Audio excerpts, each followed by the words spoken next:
All righty, giving everything just a second here on Facebook Live to resolve. I'm super excited today, ladies. We have Leanne Vogel with us, and we're going to talk all things keto. So if you're here and you're joining us, please let me know where you're calling us from. I would love to hear from you. And I'm really excited about Leanne. So if you participated in the Fix for Female Hormones, you got to hear from Leanne.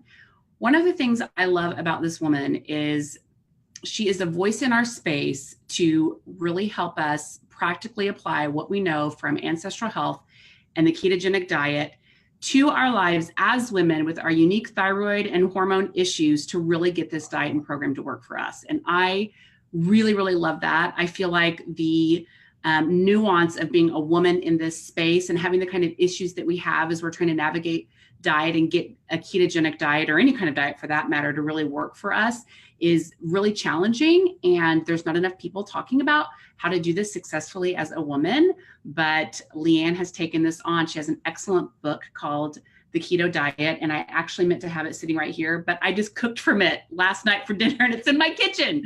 So no book, but it's an excellent, excellent book. And she really goes into detail about how you can customize the ketogenic diet to fit your unique needs. So I'm super excited that you're here, Leanne. Yeah, thanks so much for having me. This is awesome. It's great to see you again. I can't believe it. I think it's been like a year. I don't even know how long it's been. Like 8 months probably since we recorded your interview. It's been a minute. So I'm really excited about this. So our original plan, just so everyone knows, for Fix for Female Hormones is it was getting launched right alongside Happy Keto Body, which is her program for women. And I had to move my dates and it kind of messed up the alignment of our launches. But I was really excited then about the idea of using our community with Healing Rosie to kind of springboard into Happy Keto Body, because this is such a big issue. We talk about it every day in our community. We have threads come up all of the time. I've got some questions from you guys that you submitted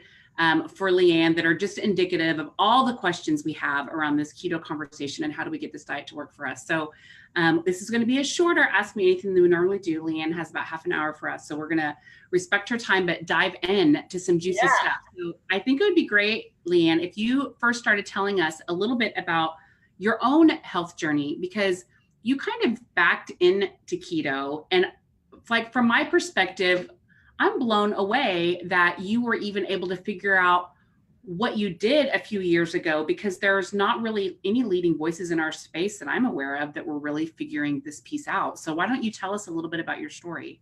Yeah, it was really terrifying. Like when I found keto and discovered all this lady hormone stuff and cyclical ketosis, nobody was talking about it. And everyone was like, you're an idiot. And then like fast forward a couple of years and everyone's talking about it. I'm like, yes. Yes. So it's really great to see that evolving. But I studied holistic nutrition in 2007, and it really came out of a need to just understand my body. I really had no interest in helping other people with health. I had a good job. I liked my marketing job.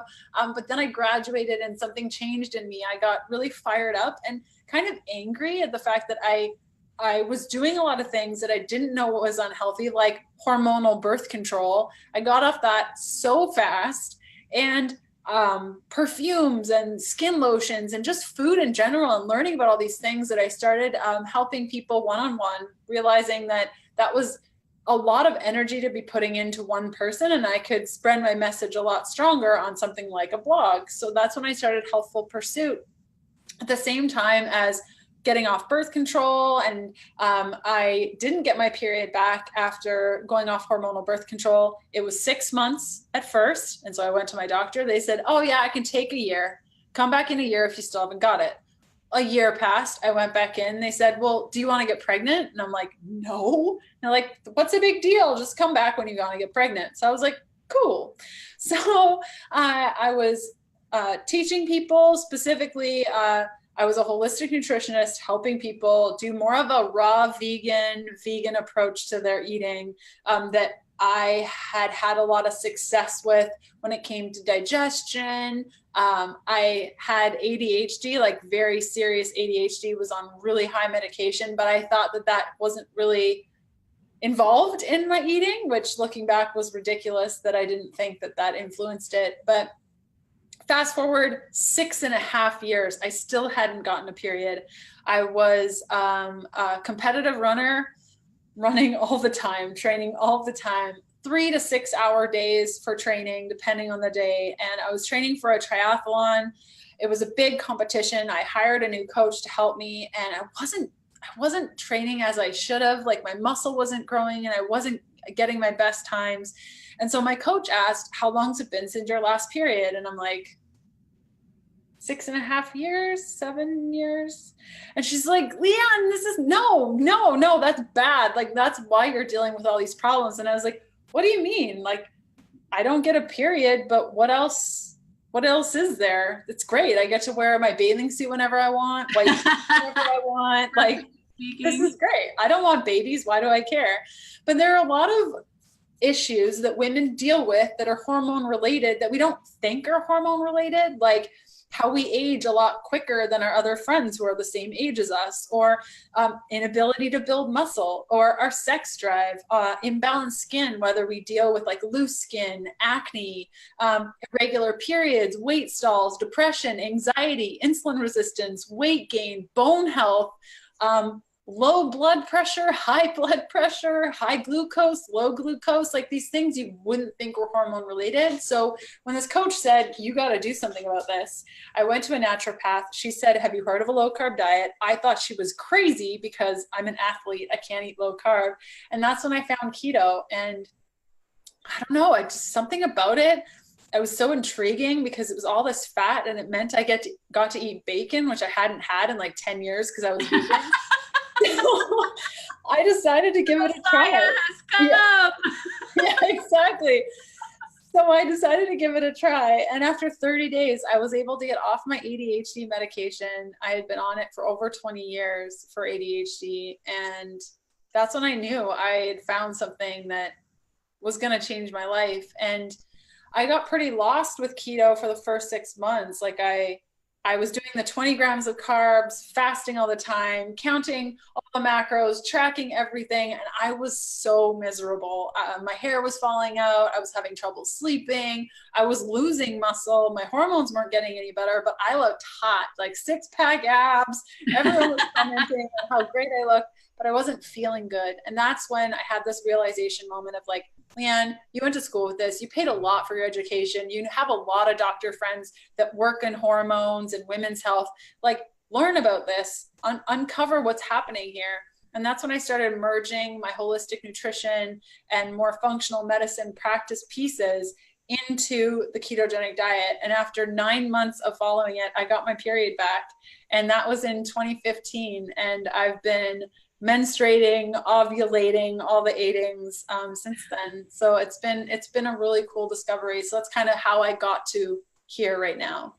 Yeah, well, it's super exciting to be able to bring this to the community, as I said initially, because you're really addressing a lot of the common things that come up. So I want to just so everyone knows, I want to give you guys an overview of Happy Keto Body. And the main reason is because I know there's so many of you in our community who have the questions that she's addressing in this program, that have struggled, that are beating your head against a wall, that you're trying something that is kind of like, I hope this is going to be the thing, and then it's not the thing in the way that you're doing it, and so you're quitting and feeling like a failure, and there's not something else sitting there on the table for you to try, so you're basically feeling really stuck. And what I love about this program is that she has actually thought through so many of the situations that we deal with as a woman. And this is her 3rd time offering Happy Keto Body. So she's taken a lot of women through this program. It's a program strictly for women.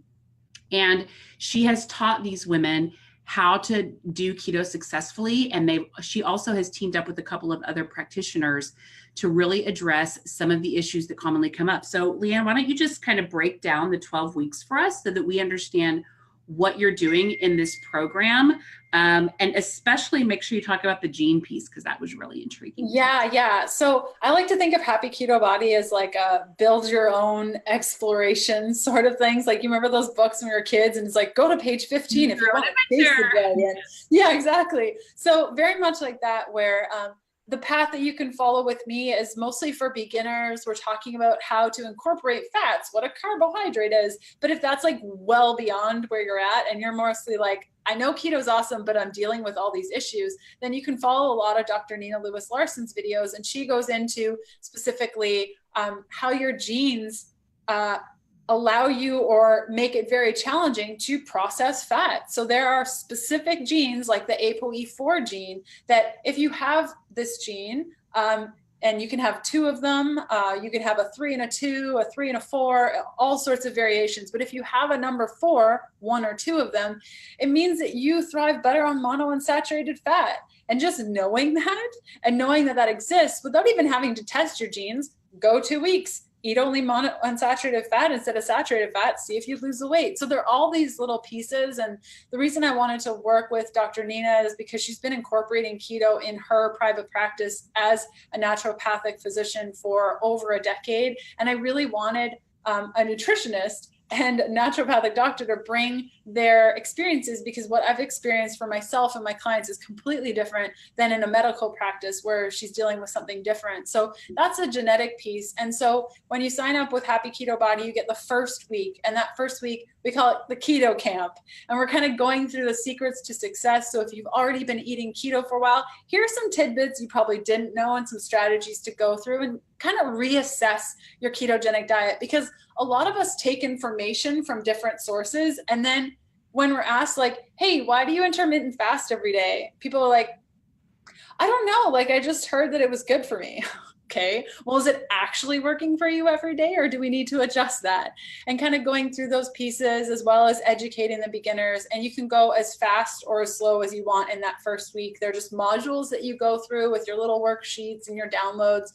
Week 2, we talk all about weight loss and weight gain. So there are some women that want to lose weight on keto. There are other women that want to gain weight on keto. There are other women that are gaining weight that don't want to gain weight, and women that are losing weight that don't want to lose weight. So we just talk about weight overall and the fact that the ketogenic diet is an endocrine-based diet, meaning it requires your hormones to be balanced in order to work. And so looking strictly at the calories in, calories out model of the standard ketogenic diet doesn't really work for keto, because it's an endocrine-based diet, which means we need our hormones to be balanced for the protocol to work properly. So we just talk about that, how to eliminate food sensitivities that could be standing in your way of weight loss strategies, and kind of going through there. Then we get into week 3, a plan as unique as you are, and that's really getting deep into how to figure out your carbohydrate tolerance, your protein tolerance.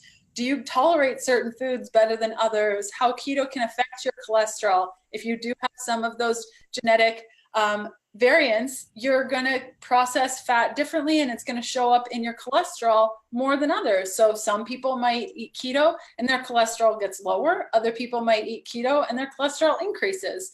Is it a concern, or do we need to adjust things? We go through that.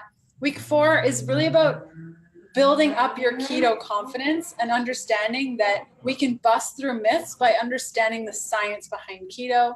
Week 5 is your mindset and going through more of your relationship with your body and learning how to find body kindness. Week 6 is overcoming issues. So those are like I have hormone replacement concerns, or I'm struggling with menopause, or just all those nagging issues that don't really have a plate, and you don't really know where to go for this.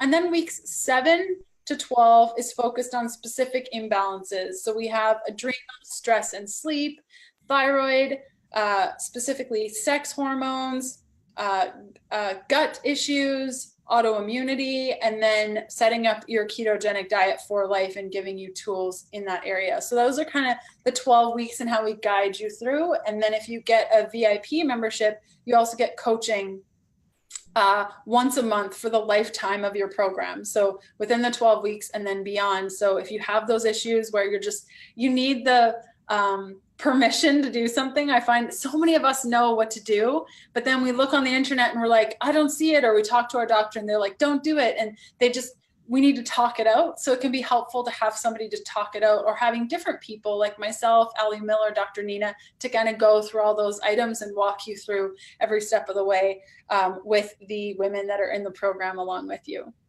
Awesome. Well, I've got some questions here, and I just want to jump in so that we at least get a couple of these answered before we have to wrap it up.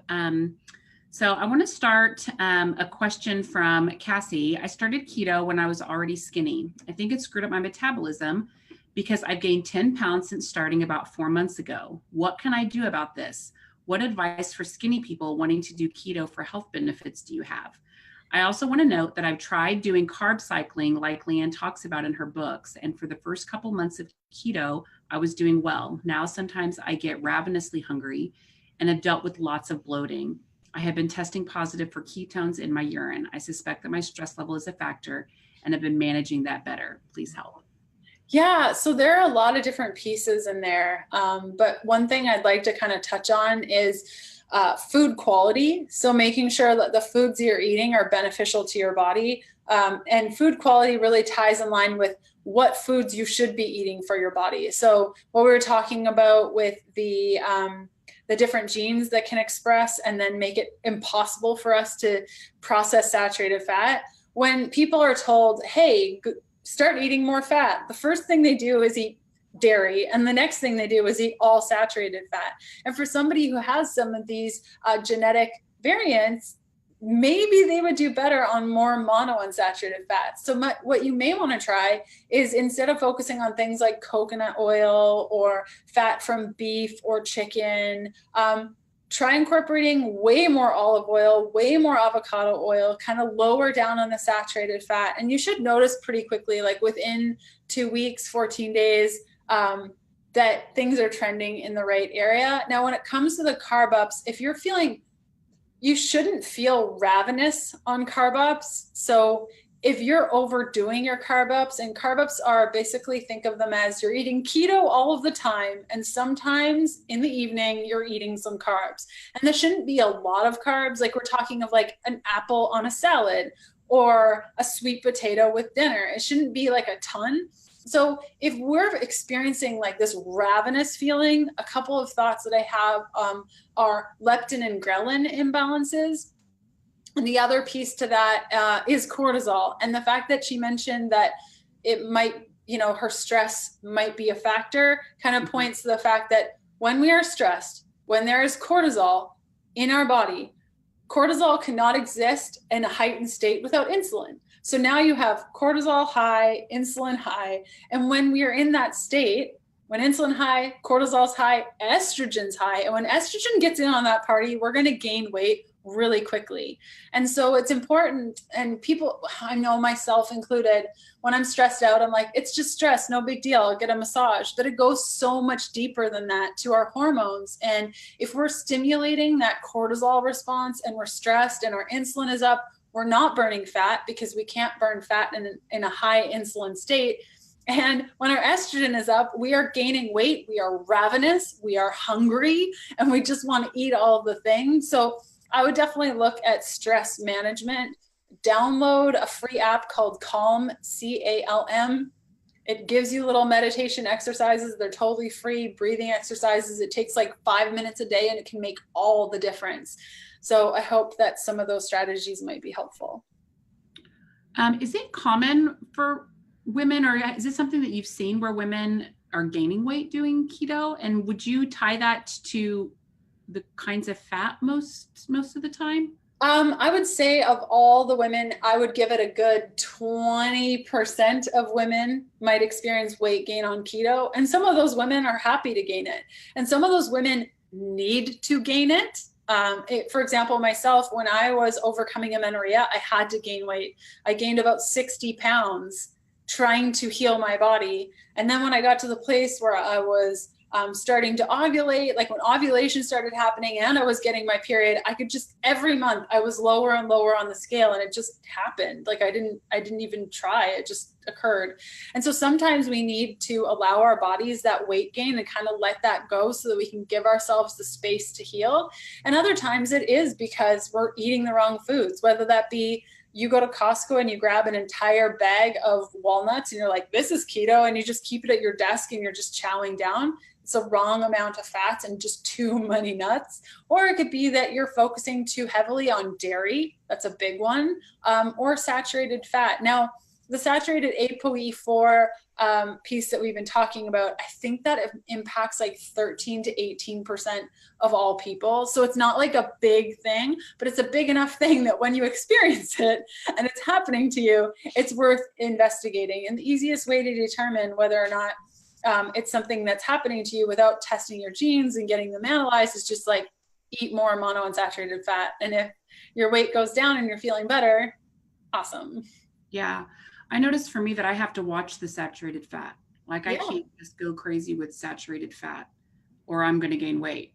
So, which is interesting because when I don't have enough of it, oh my gosh, I'm a wreck. Like I won't get my period that month. I start to gain weight. I'm so hungry.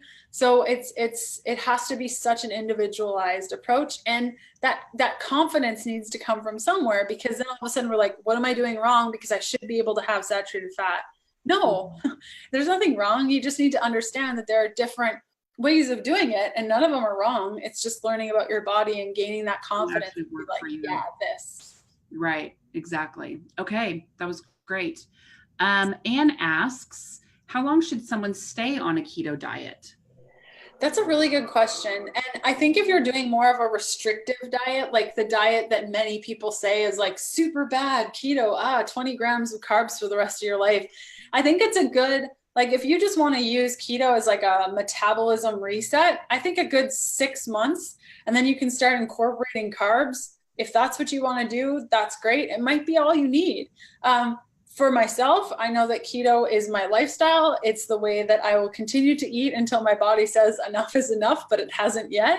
I think you really need to tune into your body and make this more of a lifestyle practice. If you go through any eating style, whether it be paleo or vegan or keto, and you're like, I'm just doing this for a limited time, I don't think you're able to fully commit to it properly in order to actually see what kind of results you're going to get and what kind of changes you're going to see. And my keto, the first 6 months and the results that I got, and my keto into 2 years, 3 years, now 5 years, I could never have imagined the type of benefits that I would experience at 5 years had I just stopped at 6 months. So I think it's really important to look at it more of a lifestyle. And I think that's why carb ups are so beneficial, because on my birthday, I'm having birthday cake.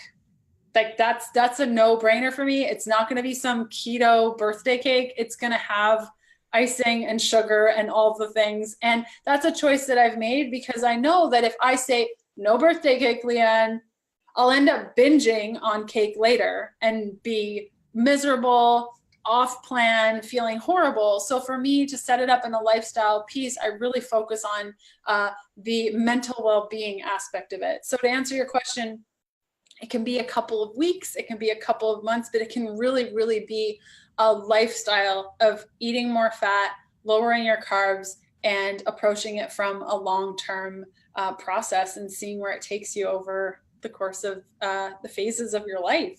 Yeah, you also approach keto a little bit differently than some in our community, especially a lot of the guys in our community. I'm thinking of like Louis Villasenor and Rob Wolf, who are pretty strict in their interpretation of keto being 25 grams of carbs. And then there's, is that total carbs or is it net carbs? And, there's this real fixation on carbs, and you approach keto a little bit differently. And I think your broader approach to keto makes it so that it can be a longer term lifestyle play. Whereas, if you have this real strict definition of keto, it probably would be more limited and not suitable for something longer term. Why don't you just take a minute to clarify that? Yeah, I think where I see a lot of those messages is mostly with men. I know for my partner, my husband, Kevin, he can eat keto like 10 grams of carbs for months. I have to remind him to like eat more greens and do those things, because it's not a thing. So for his body, it works great. For my body, it doesn't. And I think at the end of the day, if you found an eating style within keto or not, or whatever you choose that's working for you, stick with it. But I think what we do is we get stuck in these boxes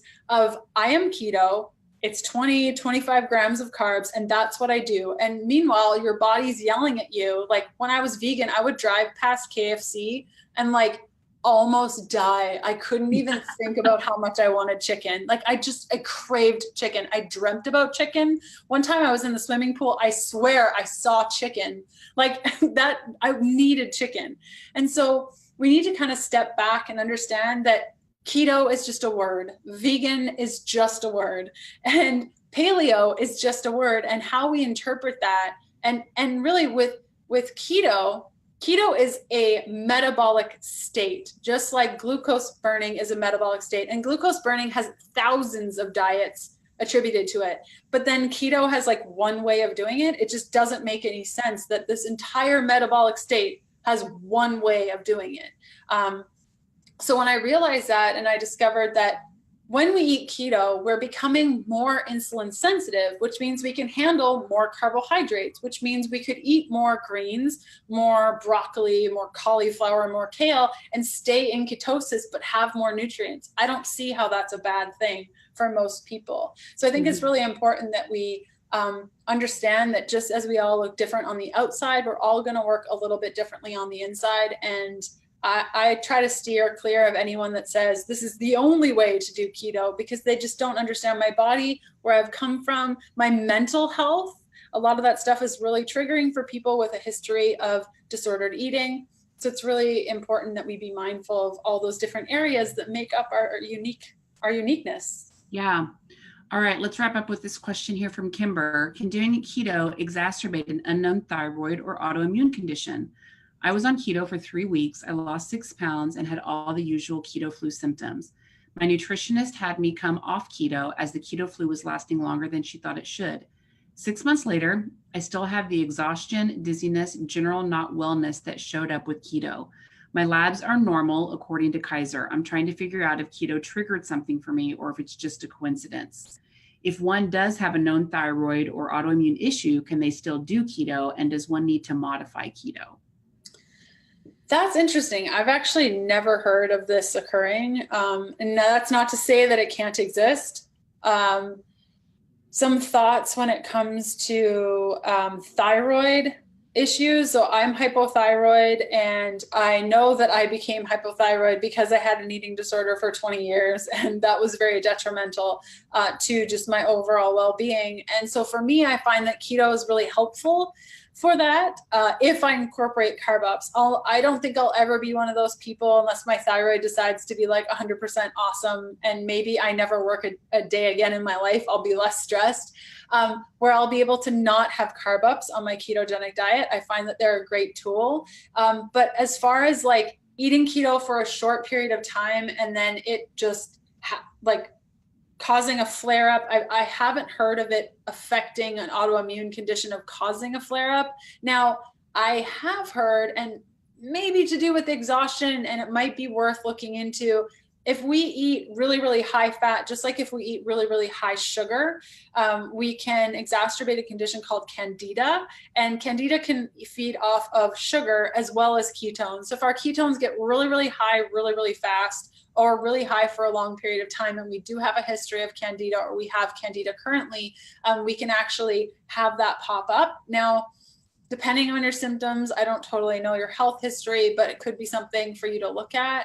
But keto flu should be resolved. But I lived with keto flu for 6 months because I didn't know what keto flu was, because back in 2014, nobody was talking about keto flu. So I felt horrible for 6 months until I started incorporating daily bone broth. And I drink a mug of bone broth a day. It doesn't matter if it's 1 billion degrees outside and 100% humidity. I drink the bone broth, sometimes cold, add sea salt. It's just such a great way to make sure that we're getting enough electrolytes. And also, you could do an electrolyte powder, but why would you do that if you could have bone broth, which is so much more nourishing? So that's kind of the keto flu piece. But I would encourage you to do a little bit more testing, or even maybe candida is an option for you, but I haven't heard of it flaring autoimmunity, but I've heard crazier things. Yeah, one of the things that I know has come up a lot just in my experience in this space is women who are hypothyroid, which I'm hypo as well, wanting keto to work for them, and it just, for weight loss, and it just doesn't. And that's, if you're untreated hypo, it's going to be hard to get anything to work for you. Yeah. You need your metabolism, basically. Yeah. So some of these things, I don't know that keto would exacerbate hypothyroid condition, or hyper for that matter. I haven't heard of it exacerbating anything, and I haven't heard of it exacerbating an autoimmune condition either, but certainly people have challenges implementing keto and things will come up. And I think that's what's really great about your program, Leanne, is that you really take a lot of the challenges that people are commonly facing as they're trying to create a keto lifestyle for themselves and breaking down what they can do to get it to work for them. So I am going to share more about Happy Keto Body here in the Facebook group. I'm also, if you're on the mailing list, I am going to be sending out an email with a link to sign up for Happy Keto Body. And I would encourage you, if you're thinking like, it's the new year and I want to do something really amazing to set my year off to a good start, really think about doing Leanne's program. I know that having the right support as you're making a diet and lifestyle change can make all the difference in the world. And knowing what we deal with in our community, I strongly advocate taking advantage of the opportunity to learn in this way. So thank you so much, Leanne. I appreciate you coming on. Yeah, thanks so much for having me, Misty. This was a blast. Thank you. Yeah, my pleasure. And we will talk to you guys really soon. Thanks a lot. Bye. Bye.